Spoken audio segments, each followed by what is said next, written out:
વર્ષો પહેલા ભગવાન બ્રહ્માએ જીવન સૃષ્ટિ બનાવી. પૃથ્વી, આકાશ અને પ્રાણીઓ હતા. માનવો તો હતા જ, પરંતુ દુનિયામાં કંઈક ઘટતું હતું. ચારેકો શાંતિ હતી, પણ દુનિયામાં આનંદ અને જ્ઞાન નહોતા. ત્યારે બ્રહ્માજીએ વિચાર્યું કે માનવોને બોલવાની શક્તિ, સમજ, વિદ્યા, સંગીત આપવું જોઈએ. તેથી તેમણે પોતાના કમંડળમાંથી જળ છાંટ્યું અને તેમાંથી એક દેવી ઉત્પન્ન થયા. તે દેવી સફેદ વસ્ત્રોમાં હતા. તેના હાથમાં પુસ્તક, વીણા અને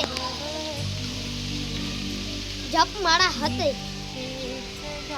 તેઓ હતા માતા સરસ્વતી. તે જ્ઞાન અને વિદ્યા અને સંગીતના દેવી. જ્યારે માં સરસ્વતીએ વીણા વગાડી ત્યારે નદી વહેવા લાગી.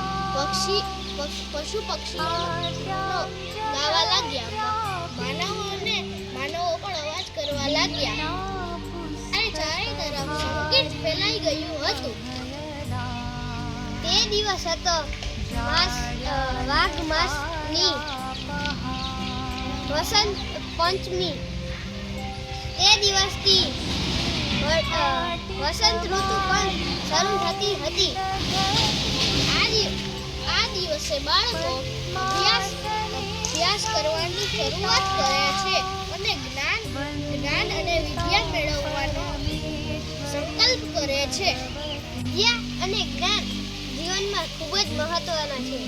તો આપણે સરસ્વતી માતાજીના આશીર્વાદ લઈએ તો આપણે સારા અને ખૂબ જ સમજદાર માનવી બની શકીએ છીએ. તો ચાલો આપણે સરસ્વતી માતાજીને વંદન કરીએ.